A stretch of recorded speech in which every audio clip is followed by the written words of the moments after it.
여러분, 오늘은 여러분과 함께 천국 비유 시리즈 마지막 시간으로 함께 은혜를 나눠보고자 합니다. 벌써 오늘이 천국 비유에 대해서, 하나님 나라에 대해서 5번째 시간입니다.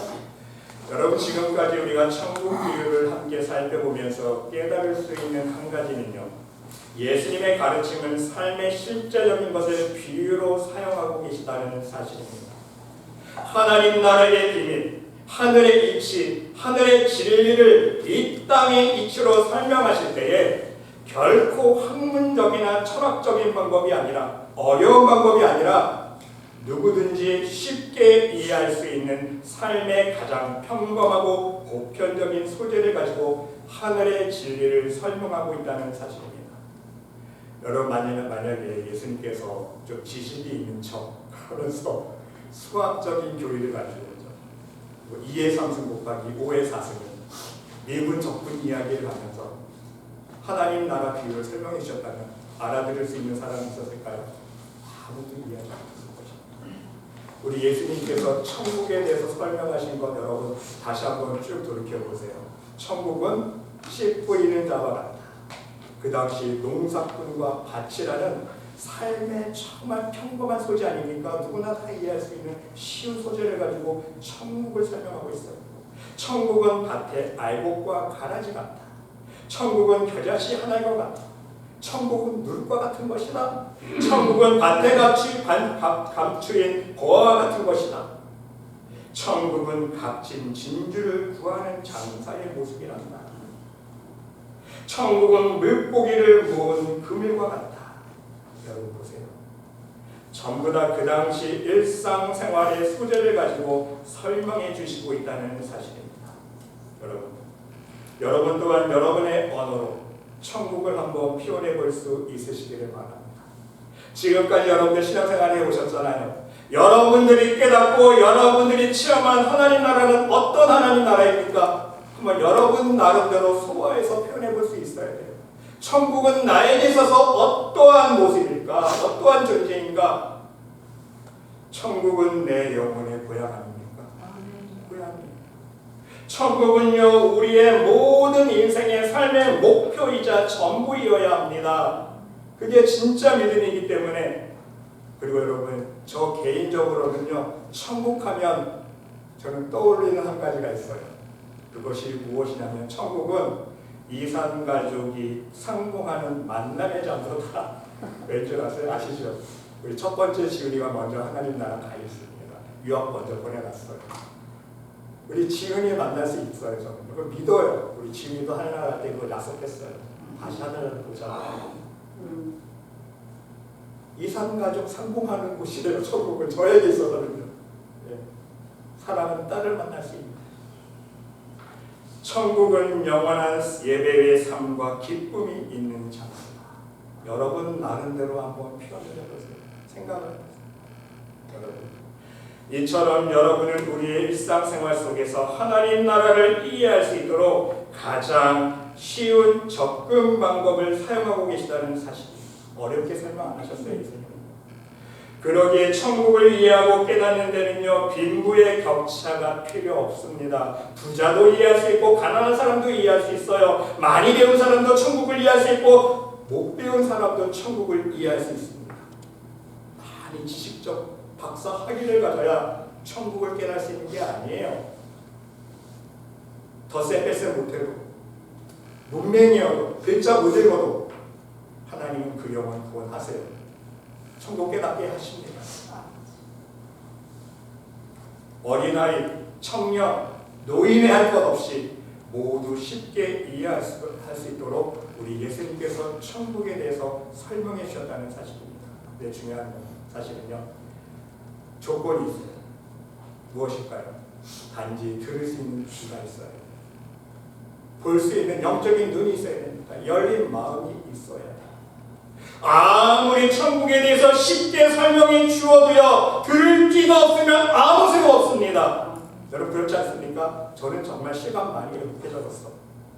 많은 사람들에게 전도하고 하나님 나라 이야기해 주면요, 들을 귀 있는 영혼은요 쏠깃하고 들어요. 정말 하나님 나라에 있을 것 같아요. 저도 한번 믿어보고 싶어요. 어떤 영혼들은요, 아무리 하나님 나라에 대해서 이야기해주고 간증을 해주고 하나님 살아계신 체험들을 간증해줘도요 안 믿습니다. 그런 게 어딨냐고 반문합니다. 들을 귀가 없기 때문에. 그러므로 여러분, 우리도 우리의 일상생활 속에서 하나님 나라의 진리를 깨달을 수 있는 눈과 귀가 열려져 있어야 한다는 사실입니다. 천국은 어떨까? 항상 천국에 초점 맞춰서 생각할 수 있어야 된다는 사실입니다. 삶 속에서 모든 환경 속에서 모든 자연 만물을 바라보면서 천국과 연결시켜서 생각할 수 있는 믿음의 눈이 있어야 돼요. 꽃을 바라보면서 예쁘다로 끝나는 게 아니에요. 천국에도 이렇게 아름다운 꽃이 있을까? 그렇죠. 천국에도 있을 거예요. 아름다운 꽃이 있습니다. 화려하게 지어진 집들을 보면서 천국에서 나의 살 집은 어떤 집일까? 하나님께서 나에게 지어주시는 천국의 집은 어떤 모습일까? 여러분 생각해 보셨어요? 천국과 연결해야 돼요. 백화점 진열장에 있는 값비싸고 아름다운 다이아몬드 모습을 보면서 나도 저 다이아몬드 갖고 싶다. 내 손가락에 끼워보면 얼마나 좋을까? 부러워하는 게 아니라 하나님 나라에서 하나님께서 나에게 주신 멸류관에 박혀있을 보석은 얼마나 아름다울까? 그것을 생각할 수 있어요. 시냇물 소리를 들어도요 그냥 시냇물 소리 절절절 들으면서 좋다 여기서 끝나는 게 아니라 천국에서도 하나님 보좌로부터 흘러나오는 그 생명수에 흘러나오는 아름다운 소리를 내가 들을 수 있을까? 하나님 나라와 모든 것을 대비시켜야 돼요.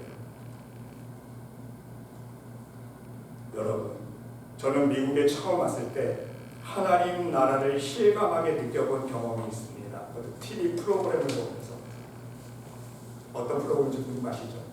여러분 2004년도부터 2012년까지 8년 동안 미국 TV에서 유명한 TV 프로그램이 하나 있었습니다.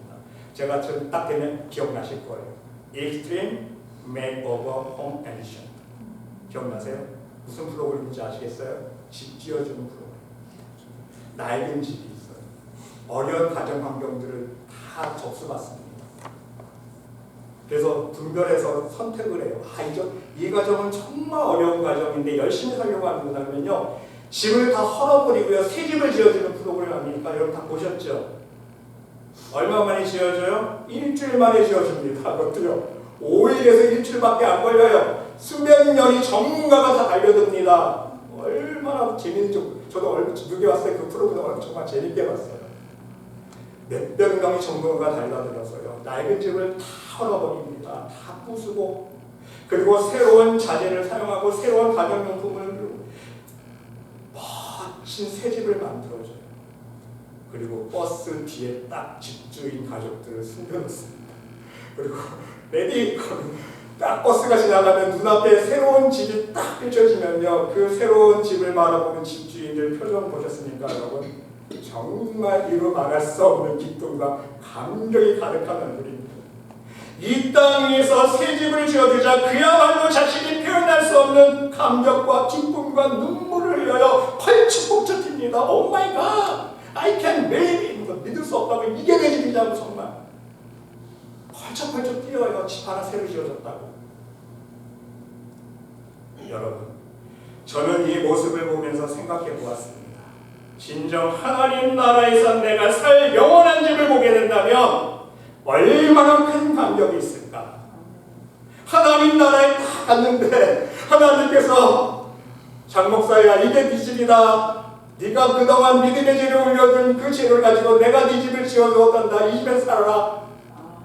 그 집을 보는 순간 얼마나 감격이 있을까? 기쁨의 눈물이 있을까? 생각해 보셨습니까? 근데 사람들은요, 대부분 사람들은 어떻습니까? 그 프로그램을 보면서 나도 언제 저런 집에서 살아볼 수 있을까? 야, 저 사람은 정말 꿈 같은 일이 벌어졌네. 정말 좋겠다, 부럽다. 부러움만 생각하지 않습니까? 상대적인 빈곤만 느낄 거예요. 그러나 여러분, 명심할 수 있으시기 바랍니다. 하늘나라에서 누릴 여러분의 집은요, 이 땅에서 누릴 수 있는 그 어떤 집보다 비교할 수 없을 만큼 좋다는 것입니다. 단 조건이 있어요. 우리가 하나님 보실 때 바른 신앙, 바른 믿음을 가지고 하늘의 집을 지어갈 수 있어요. 그래야 이 세상에서 형용할 수 없는 하늘나라의 내 집이 있는 거예요. 하나님께서 지어주시는 거예요. 자기는 믿음의 재료를 하나도 올려드리지 않으면서 여전히 세상 가운데 정욕으로 다 자기 하고 싶은 것대로 살면서 하늘나라에 내 집이 있겠지 꿈꾸지 마세요. 이 땅에 꼭 불할 거 없습니다. 하나님 나라 가면요 더 좋은 집 하나님 지어주십니다. 더 좋은 곳을 주십니다. 그러므로 여러분 모두 이 세상에서 여러분이 보고 듣고 만져볼 수 있는 모든 사물과 환경을 통해서 그 속에서 하나님 나라를 생각하며 하나님의 나라의 것을 소망할 수 있는 믿음의 사람들이 될 수 있으시기를 바랍니다. 마음속에 천국에 있는 사람만이 하늘의 집을 지어가는 믿음의 삶을 살 수 있기 때문에 내 마음속에 천국 없으면요 믿음으로 하늘나라 집 못 지어가요. 이 땅의 것만 짓다가 끝납니다. 이 땅의 것만 다 지어보세요. 떠나는 날 다불고 되잖아요. 아시죠? 우리 호화로운 저 저택을 한번 지어보세요. 여러분 창고에 금은보화 가득 채워보세요. 하나도 못 갖고 가요. 다 이 땅에 두고 가야 되는 거예요. 진짜 하나님 나라에서 내가 누릴 내 상급, 내 멸류관, 내 집. 지금 이 땅 위에 살아갈 때에 천국을 소유한 사람만이 그렇게 믿음의 삶을 살 수 있다는 것입니다. 그러면 여러분, 오늘 본문 말씀인 금을 비유를 통해서 천국 비유의 결론을 우리가 한번 생각해 보고자 합니다. 오늘이 천국 비유의 결론의 말씀입니다. 여러분, 지금까지 천국 비유의 핵심 내용을 한번 간략하게 살펴보도록 합니다. 여러분, 첫 번째로 예수님은요 마음이 청결한 자는 복이 있나니 그들이 하나님의 볼 것이요 말씀하신 것처럼 마음밭을 비우고 마음밭을 깨끗하게 청소하는 좋은 밭을 소유한 사람만이 하나님 나라의 주인공이 될 수 있다는 것을 가르쳐 주셨습니다. 이것이 바로 씨 뿌리는 비유, 네 가지 밭 비유의 핵심입니다. 열매 맺을 수 있는 좋은 밭을 만드는 것이 천국에 들어갈 수 있는 핵심 비결이에요. 거듭난 사람만이 들어갈 수 있기 때문에. 그리고 그 좋은 밭을 만들어가는 작업, 길가에서 돌짝밭들, 돌짝밭에서 가시밭, 가시밭에서 좋은 열매 맺을 수 있는 좋은 밭 되는 것, 그것이 뭐라고 그랬어요? 결국 가라지에서 알곡으로 변해가는 과정입니다. 그것이 가라지 비유의 핵심이에요. 가라지가 알곡으로 변해가는 과정, 그것이 가라지 비유입니다. 또한 가라지 알곡으로 바뀌는 가라지가 알곡으로 바뀌는 구체적이고 실제적인 방법이 무엇입니까? 겨자씨, 작은 씨를 심은 것처럼, 그래서 그 씨가 큰 나무로 성장한 것처럼 우리의 작은 믿음의 씨앗들을 성령을 위해 심는 작업을 할 수 있어야 합니다. 왜? 심어야 큰 나무로 성장하기 때문에. 하나님 앞에 심어야 다른 사람에게 유익을 줄 수 있고 천국 복음을 위해서 일할 수 있는, 희생할 수 있는 믿음의 장성한 사람이 될 수 있기 때문에 믿음의 질적 성장을 가르쳐주고 있는 거 아닙니까? 겨자씨 비유. 그런데 그 겨자씨 비유를 통해서 우리의 질적 성장만 있으면 됩니까? 아니에요. 내가 하나님 보시기에 믿음이 성장하고 질적으로 성장하면 그 다음에는요 양적인 변화도 있어야 돼요. 이것이 바로 누룩 비유입니다. 우리가 이 어둠의 세상에 나가서 어둠에 동화되는 것이 아니라, 우리가 희석되는 것이 아니라 오히려 빛을 발하는 삶을 살아야 돼요. 이것이 바로 누룩의 역할입니다. 세상 사람들에게 복음의 빛을 증거해야 되고요. 하나님의 사랑을 증거해야 되고요. 천국 복음을 증거해야 돼요. 퍼뜨려 나가야 됩니다. 이것이 누룩비의 핵심 아닙니까? 그리고 결국 우리의 심는 정도는 무엇을 말해준다고 예수님께서 가르쳐 주셨습니까? 천국보화의 가치를 깨달은 정도입니다. 내가 천국보화의 가치를 깨달은 만큼 이 땅에서 내가 누리고 있는 내 손 안에 있는 것을 가지고 하나님 나라를 위해서 심을 수 있다는 사실입니다. 그리고 그 천국과의 가치를 알아보기 위해서는요 비늘의 눈에서 비늘이 벗겨져야 된다고 했어요. 그래서 사도 바울 얘기 말씀드렸죠. 사도 바울 보세요. 여전히 눈의 교만의 비늘 자신의 세상의 정욕의 비늘 쓰여져 있을 때는요, 예수님을 만나서도 어떻게 예수님을 평가했습니까? 내가 전에는 비방자요 박해자요 포행자이었으나 그랬어요. 이게 사도 바울의 고백입니다. 여전히 세상의 비늘의 눈을 쓰이고 있을 때는요, 예수님의 보안을 못 봤어요. 가치를 못 알아봤습니다. 그래서 비방자로서 박해자로서 폭행자로서 거꾸로 갔잖아요. 예수님 믿는 사람들 잡아 죽인다고 쫓아다녔어요. 그런데 여러분, 긍휼을 입은 것은 하나님의 은혜를 입었어요. 하나님의 은혜를 체험했습니다. 그러니까 어떻게 됩니까? 눈에서 피들이 벗어지자 예수님을 이제 알아보는 거예요. 예수님이 천국하고 예수님이 진리구나, 생명이구나, 예수님이 하나님의 아들이구나. 내가 믿지 아니할 때에 알지 못하고 행하였음이니라. 눈에 비늘이 덮였을 때는요, 알지 못하는 걸 깨닫지 못합니다. 벗어져야 깨닫게 돼요. 여러분, 우리가 주의할 것이 한 가지 있습니다. 내 믿음의 수준을 잘 알아야 돼요. 내 자신을 알아야 돼. 내 믿음의 수준이 어느 정도입니까? 왜인 줄 아세요? 너무 욕심으로 나아가면요, 하나님의 은혜를 욕심으로 살려고 너무 과욕하면요, 그것이 하나님 앞에 시험거리가 됩니다. 내가 시험 드는 거예요. 그리고 그것이 하나님 앞에 죄가 되는 거예요. 아나니아 삽비라 보세요. 자기의 믿음의 분량이 넘어서지 않았습니까? 처음부터 밭을 팔았으면 10%만 드리면 기쁜 마음으로 드릴 수 있었으면 그것만 기쁜 마음으로 드리면 얼마나 하나님 기뻐 받으셨겠습니까? 베드로가 칭찬했을 거예요. 그런데 과욕했어요. 다 드리려고 하다 보니까 시험 드는 거예요. 이거 내 전 재산인데? 그러다 반을 꼭 띄어서 반 숨깁니다. 그것도 자기 믿음의 분량이 아니에요. 반 드리는 것도. 그러니까 너는 나를 속은 게 아니야. 성령 하나님을 속였다. 사람은 죽어 나갑니다. 오히려 하나님께 죄가 되는 거예요. 그래서 자기의 믿음의 분량을 알아야 돼요. 욕심 부리면 안 돼요. 내가 진정 기쁨과 감사한 마음으로 하나님 앞에 드릴 수 있을지 그 믿음의 수준을 내가 알고요. 그리고 그 단계에 머물면 안 돼요. 그리고 더 중요한 게 무엇이냐면요, 내 믿음으로 내 수준을 극복하고 깨는 훈련을 해야 돼요. 여러분 보세요. 예를 들어서 10원 드릴 수 있는 믿음의 수준을 갖고 있는 사람이요, 한꺼번에 100만 원, 1000만 원 드린다고 생각해 보세요. 시험 들겠죠? 드리고 나서 반드시 시험 듭니다. 그럼 어떻게 돼요? 그걸 조금씩 깨나가야 돼요. 시험 안 돼요. 내가 10원 드렸어. 감사한 마음 들었으면요, 내 이번에는 20원 노력해야겠다. 30원 노력해야겠다. 조금씩 자기의 믿음의 한계를 깨는 작업을 해 나가야 돼요. 믿음의 분량을 크게 만들어 가야 돼요. 그게 중요해요. 하지만 시험 들지 않도록. 그게 중요합니다. 그래서 여러분, 중요한 것이 무엇입니까? 이러한 천국을 위해서 심는 작업은요, 결코 멈추거나 제자리 걸음을 해서는 안 된다는 것입니다. 그것이 값진 진주의 핵심입니다.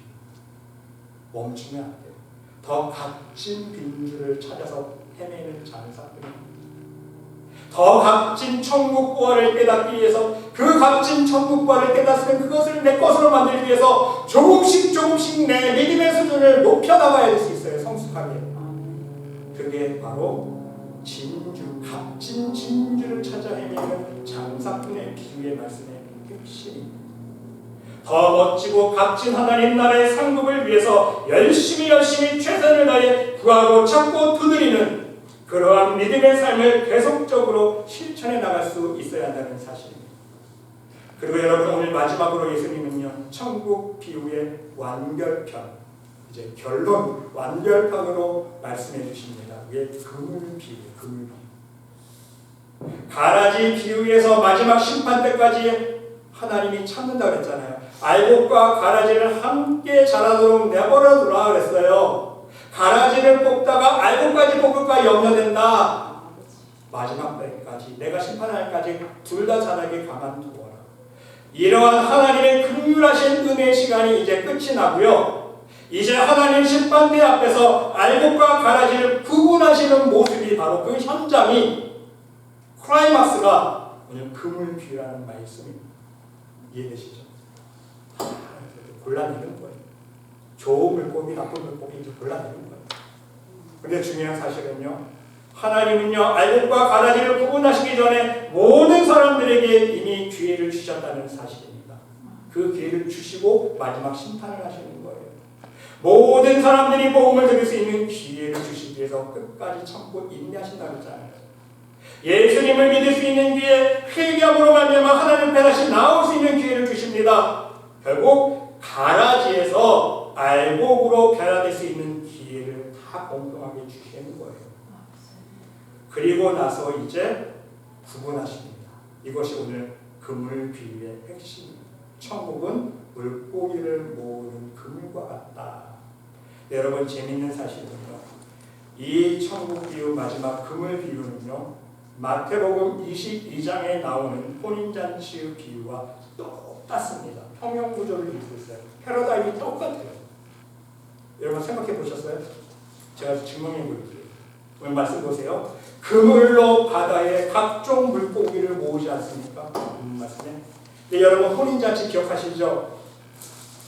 왕이 초청한 사람들 오지 않으니까 왕이 화가 나서 어떻게 합니까? 길거리에 나가서 누구를 불러옵니까? 악한 자나 의인나 다 불러옵니다. 그렇죠? 다 불러요. 악한 자나 의인나 각종 물고기를 지금 부르는 거예요. 그런데 어떤 때까지? 가득할 때까지. 그물에 가득함에 오늘 보고 말씀드렸습니다. 그물에 가득함에 그랬죠. 혼인잔치도 마찬가지입니다. 손님이 가득할 때까지 혼인잔치에 초청하는 거예요. 그리고 나서 물가로 끌어냅니다. 왜? 어떤 물고기가 잡혔나 보기 위해서 물가로 끌어내지 않습니까? 혼인잔치에 손님들이 많이 초청되어지니까 악한 자나 선한 자나 다 꽉 차니까 이제 왕이 그 손님들을 보러 옵니다. 그 이유가 뭐예요? 누가 혼인잔치에 왔나 보러 오는 거예요. 지금 예복 입었나 준비했나 예복 준비 안 했나 그거 살피기 위해서. 그리고 여러분 결론 보세요. 좋은 것은 그릇에 담는다 그랬죠. 좋은 물고기는 그릇에 담아요. 천국으로 들어갑니다. 나쁜 물고기는요 내어 버린다고 했습니다. 지옥불에 심판받는 거예요. 풀무불에 던져 넣으니 거기서 울며 이를 갈리라. 지옥불에 떨어지는 거예요. 나쁜 물고기. 혼인잔치 비유 보세요. 왕이 와서 보니까 예복 없는 사람 뭐라 그럽니까? 예복 입은 사람은 선택받아서 천국에 들어가지만 예복 없는 사람은요 청함만 받았지 이제 다시 버림받는 거예요. 수족을 결박하여 바깥 어두운 데에 내어 던지라. 거기서 슬피 울며 이를 갈리 있으리라. 예복 입지 않으니까 다시 지옥불 심판에 떨어지는 거예요. 똑같지 않습니까? 패러다임이 똑같은 말씀하고 있는 거예요 지금. 여러분 결국은 그물에 물고기가 많이 잡혔지만 좋은 것으로 구분되는 것은요 얼마 되지 않는다는 거예요. 극히 작은 수입니다. 혼인잔치도 마찬가지 아닙니까? 청한사 받은 사람은 많지만 택함을 입은 사람은 적으니라 그랬어요. 혼인잔치에 많은 사람이 청함받았는데 택함 받은 사람은 적은 거예요. 정말 똑같은 말씀 아닙니까? 그렇습니다. 우리는 알곡과 가라지, 좋은 물고기와 나쁜 물고기, 예복이 있는 자와 예복이 없는 자, 이것을 구분하는 두 가지 하나님의 그물이 있음을 알아야 됩니다. 그 영적인 비밀이에요, 여러분. 그 두 가지 그물이 뭔지 아세요? 사망의 그물이 있고요, 생명의 그물이 있습니다. 사망의 그물이 있고 생명의 그물이 있어요. 하나님 보실 때는. 여러분 사무엘상 25장 29절에 보면요, 나발의 아내였던 아비가일이 다윗에게 이러한 고백을 합니다. 사람이 일어나서 내 주를 쫓아 내 주의 생명을 찾을지라도. 다윗이 쫓기는 신세 아니었습니까? 많은 반대파들이 다윗을 죽이려고, 사울왕이 죽이려고 달려드는데 내 주의 생명은 내 주 하나님 여호와 함께 어디에 쌓여 있어요? 생명 싸개 속에 쌓여 있을 것이요. 그랬어요. 무슨 뜻입니까? 다윗은 내가 볼 때에 하나님께서 생명싸개로 보호하고 있는 사람이다라는 거예요, 여러분. 어떠한 인간의 시험과 핍박이 찾아와도 적군이 돌려와도 하나님께서 지켜주신다는 거예요. 왜? 하나님의 생명싸개에 보호받고 있기 때문에. 이 생명싸개는요, 생명의 그물이에요. 나쁜 물고기는요, 사망의 그물에 걸린 사람.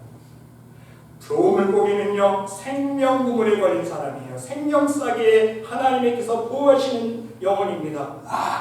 더 쉽게 말씀드리면요, 우리는 기도할 때에 하나님의 그물이 있음을 알아야 돼요. 어떤 사람은요, 하나님께 기도할 때 교만의 그물에 걸려있는 사람이 있습니다. 하나님께 기도는 하는데 응답이 안 돼요. 상달이 안 됩니다, 기도가. 왜? 하나님 앞에 교만의 그물에 걸려있기 때문에. 어떤 사람은 욕심의 그물망에 걸려있고, 어떤 사람은 신경질의 그물에 걸려있고, 어떤 사람은 우상 섬기고 미워하고 고집부리고 인색한 그러한 그물에 다 걸려있는 거예요. 그물에 걸려있다는 것은요, 도가 넘었다는 뜻이 하나님 보시기에. 하나님께서 어느 정도 봐줄 정도가 아니에요. 도가 넘어서 흘러 넘쳐서 삶의 체질 자체가 사망의 체질이 되었다는 거예요. 교만의 체질, 욕심의 체질, 신경질의 체질, 우상의 체질, 미움의 체질. 이러한 사람이 드리는 기도는요, 좀처럼 응답받기가 힘듭니다. 그걸 알아야 돼요, 영적으로. 그래서 하나님은요, 먼저 우리의 죄의 그물에서 벗어나기를 원하지 않습니까? 새가 사냥 후에 홀무에서 벗어나듯이 우리도 우리가 쌓은 그 죄의 그물에서 먼저 벗어나야 돼요. 그래야 하나님과 교제할 수 있습니다. 그래서 온전한 하나님의 말씀의 능력 안에서 회개하고 거듭나는 것이 얼마나 중요한지 몰라요, 여러분. 이게 안 된 상태에서 하나님한테 아무리 기도해 보세요, 부르짖어 보세요, 하나님 안 들으세요. 왜? 사망의 그물에 걸려있기 때문에. 네, 여러분, 어떤 사람은요, 반대로 기도하면 하나님의 생명싸개로 그 영혼이 포장되어 있는 사람이 있습니다. 바로 사도 바울이 고백한 빛의 옷을 입은 사람, 예수 그리스도로 옷을 입은 사람, 전신갑주를 입은 사람, 계시록에 나오는 세마포 옷을 입은 사람. 바로 이러한 사람들은요, 생명의 그물 안에 들어온 사람이에요. 좋은 물고기라는 거예요. 이미 하나님께서 인정해 주신다는 거예요. 그 사람의 믿음. 이러한 사람은 누구입니까? 하나님 앞에서 온전한 회개와 말씀에 순종하는 삶을 통해서 하나님께 그 믿음을 인정받았다는 사람 아닙니까? 하나님만 하시는 회개의 눈물을 흘리고, 하나님만 하시는 감사의 눈물을 흘리고, 삶 속에서 희생과 섬김으로 그의 삶이 하나님 앞에 기도의 향기가 되어서 상달된 사람이에요. 그 사람은요, 하나님께서 생명의 그물로 보여주고 생명싸개로 보호하신다는 거예요. 여러분은 어떤 하나님의 그물에 걸려있다고 생각하십니까? 하나님을 믿는다고 하면서 하나님의 은혜와 능력을 체험했다고 고백하면서 여전히 하나님 앞에서 나의 교만과 욕심, 내 미움, 내 원망, 내 불평으로 생사망의 그물에 걸려있지는 않은가? 여러분의 신앙을 한번 돌아보면서 기도해 볼 수 있으시기를 바랍니다. 한번 기도해 보셔야 돼요. 나는 정말 하나님의 생명싸개, 생명의 그물에 걸려있는지 아니면 사망의 그물에 걸려있는지, 막힌 담이 있는가요? 우리 여러분 모두 하나님 말씀 안에서 온전한 회개를 이루고 하나님 앞에서 벌거벗은 자의 모습으로 나아갈 수 있으시기 바랍니다. 우린 절대로 사망의 그물에 걸려는 안 돼요. 생명의 그물에 걸려야 됩니다. 그리고 여러분, 더 나아가서 여러분 자신에게 한번 질문해 볼 수 있으시기 바랍니다. 나는 과연 진정 천국 혼인잔치에 들어갈 예복을 준비하고 있는가? 지금 당장 하나님께서 나를 부르시고 내가 하나님의 심판대 앞에 서게 된다면 과연 나는 하나님께서 좋은 물고기로 구분하여 주실 것인가? 나는 예복을 준비하기 위해서 어떤 믿음의 삶을 살아가고 있는가? 한번 여러분 돌아볼 수 있으시기 바랍니다. 그리고 중요한 사실은요, 예복을 항상 준비하는 신앙의 태도를 가질 수 있어야 된다는 사실입니다. 우리의 삶 속에서 항상 예복을 준비해 나갈 수 있어야 돼요. 그러냐 언제 하나님 앞에 설지라도 좋은 물고기로 예복을 입은 자로 택함받을 수 있기 때문입니다. 여러분 이것을 위해서 말씀으로 예복을 준비할 수 있으시기 바랍니다. 말씀이 능력이기 때문인 거예요. 말씀의 거울로 늘 내 모습을 비춰보면서 하나님 보시기에 나에 맡긴다.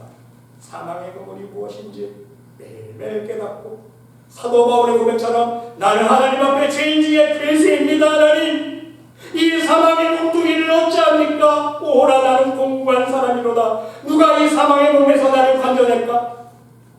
통회하면서 하나님께 회개해야 돼요. 사도 바울도 했습니다. 그 회개가 없으면 안 돼요. 말씀의 빛에 비춰봤기 때문에 사도 바울이 깨달은 거 아닙니까? 그래서 늘 말씀의 빛에 비춰서 내 죄를 바라보고 회개하고 그리고 말씀만이 능력이기 때문에 그 말씀의 능력으로 나를 쳐서 복종시킬 수 있는 순종의 삶을 살 수 있어야 됩니다.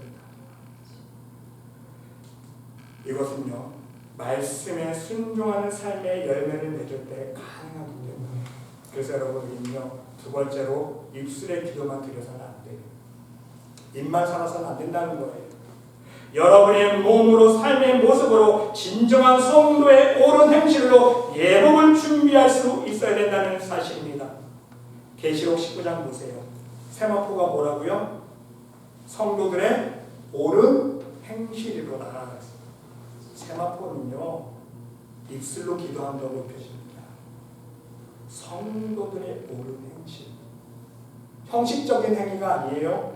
율법주의적 행위가 아닙니다. 하나님 보시기에 진실한 믿음의 열매를 맺을 수 있는 믿음의 행실, 옳은 행실, 성령의 열매입니다. 그러한 성도들의 옳은 행실을 행할 때에 하나님께서 세마포를 입혀 주시는 거예요. 입만 살아서 사랑하겠습니다. 입만 살아서 용서하겠습니다. 겸손하게 살겠습니다. 욕심 부리지 않겠습니다. 감사하게 살아겠습니다. 미워하지 않겠습니다. 고집 부리지 않겠습니다가 아니라 여러분의 몸으로 하나님 기뻐하시는 거룩한 산제물이 될 수 있어야 그것이 기도의 삶이 된다는 거예요. 너희 몸을 하나님 기뻐하시는 거룩한 산제물로 드리라 그랬잖아요. 우리가 몸으로 제물 드려야 되는 거예요.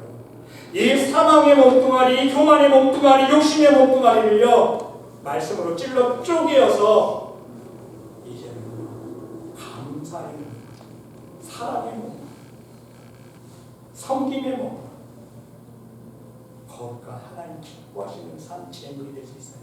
내 몸이, 내 삶이. 이해되세요? 사도 바울이 지금 그것을 지적해주고 있다는 사실. 그러면 여러분, 하나님은 여러분 모두에게 온전한 구원의 영광, 축복으로 하늘의 보화와 영원한 생명으로 인도해 주실 것입니다. 뿐만 아니라 이 땅에 사는 동안도 하나님께서 넘치는 축복과 평강과 은혜를 허락해 주신다는 사실입니다. 그리고 여러분 마지막으로 우리가 잊지 않아야 할 것이 한 가지 있습니다. 그것은요. 하나님의 예복을 입고 이제 좋은 물고기가 된 하나님의 자녀라면 한 가지 남은 의무가 있습니다.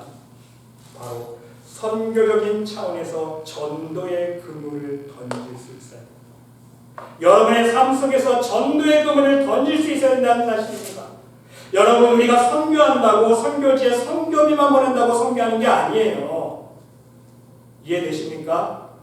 물론 우리가 물질로도 선교할 수 있어야 되지만 더 중요한 건 무엇입니까? 하나님께서 우리들에게 요구하시고 원하시는 건 무엇입니까? 우리의 삶의 열매를 통해서 우리가 만나는 사람들에게 천국 복음을 증거하는 거예요. 삶의 열매를 통해서 우리의 착한 행실을 보고 하나님 아버지를 알려야 되는 거예요.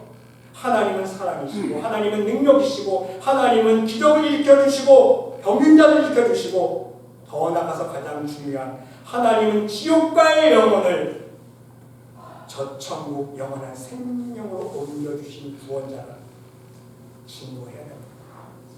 내 삶의 열매. 근데 여러분 우리가 그 전도의 그물을 던질 때 그 전도의 그물 속에 끌려오는 그 많은 영혼들 중에 누가 알곡이 될지 누가 가라지 될지 우리는 몰라요. 우리는 판단할 수 없습니다. 우리가 해야 될 의무는 분명해요. 할 수만 있으면 많은 물고기를 그 물에 던져서 올려와야 돼요.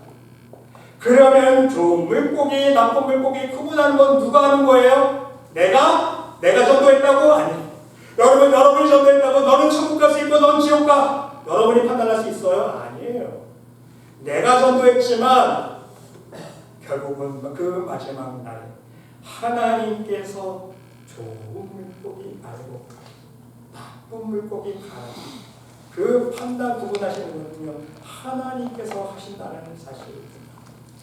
그래서 여러분 우리는요 정말 내가 내 심령이 먼저 변화되는 가운데에 예수 그리스도의 심령을 품고 삶으로 보여줄 수 있어야 돼요.